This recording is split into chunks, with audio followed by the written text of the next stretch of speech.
Golden hour, the sun was slipping lower now, half a circle of fire resting on the edge of the world. The air carried that quiet moment before evening, when everything seems to hold its breath. The sea shimmered in soft ribbons of rose and gold, and the two women stood within it, still linked by their hands. Mira glanced toward Alina, the reflection of the sky dancing across both their faces.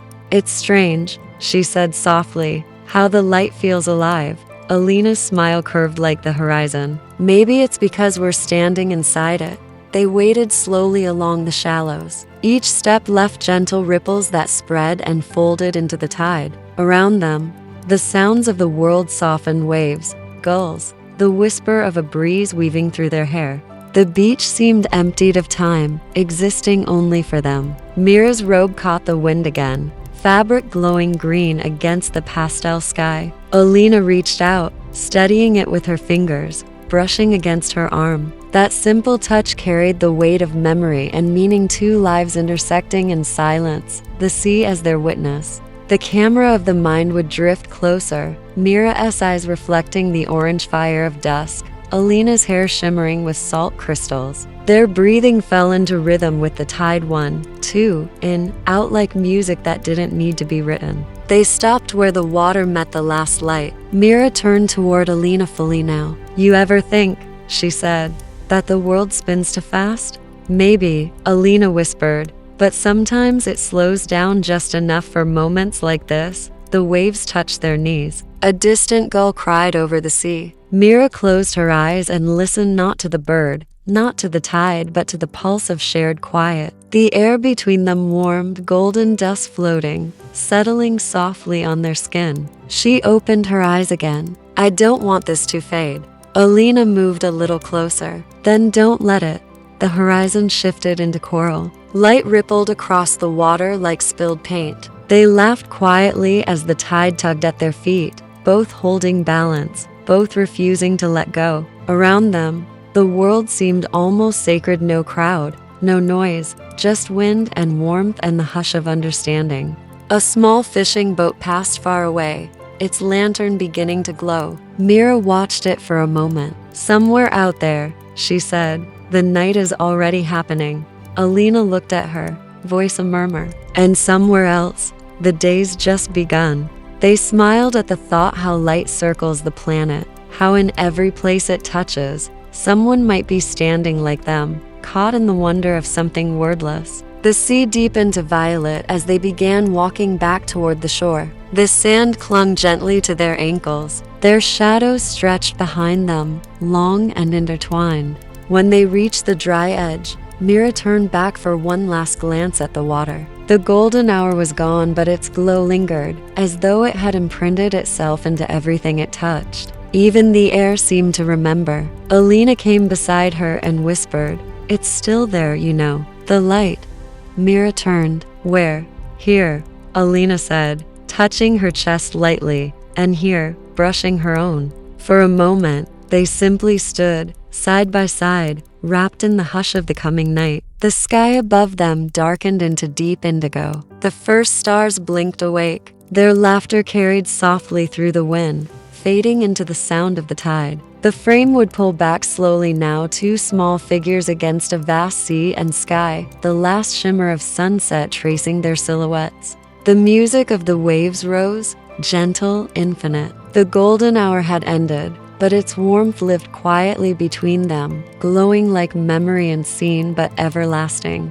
At the beach, the sun was lower now, a perfect orange coin resting at the horizon's lip, turning the sea into a sheet of molten light. The waves whispered as they rolled in and out, leaving traces of foam that caught the glow like scattered pearls. The air was warm, salted, alive with the sound of distant laughter and the soft call of seagulls fading into the sky. The two women walked side by side, barefoot, their shadows stretching long and thin over the golden sand. The plus-size woman with auburn red hair wore her loose green robe open, the breeze tugging at it playfully as if it wanted to dance. Her beige pants brushed against her ankles, wet from the tide.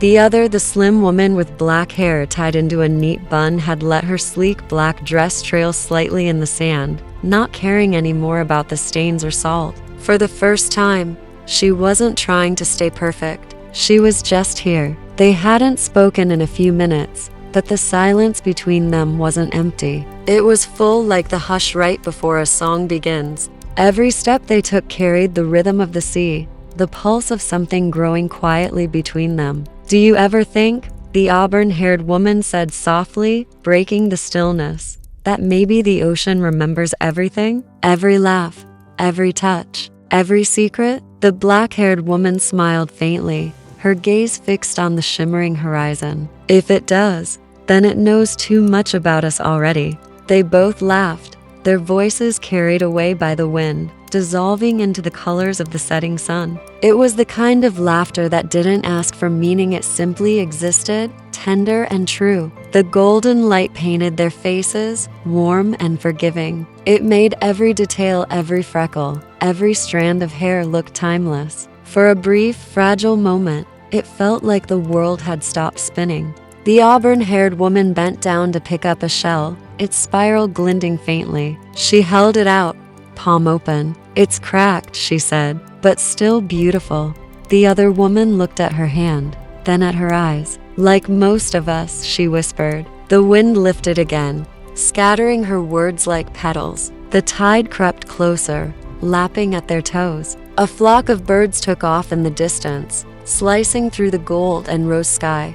The auburn-haired woman closed her fingers around the shell and tucked it into the pocket of her robe, as if saving something sacred. When they turned back toward the dunes, the world around them had softened. The sound of the waves became a heartbeat. The light thinned into honey. The first traces of evening began to touch the sky, but neither wanted to leave yet. They sat on the sand, close enough for their shoulders to brush. The air smelled of salt and warmth. The horizon bled from gold to amber, then to a deep, melancholy blue. The auburn-haired woman leaned back on her hands, eyes half closed. "It's strange," she murmured, "how light can make everything feel like forgiveness." The black-haired woman turned her head, studying her profile in that fleeting glow. "Maybe that's what sunsets are for," she said, "to remind us there's beauty in endings." There was a quiet between them again, not distance, but depth. The kind of quiet that feels like an embrace. A soft breeze swept over them,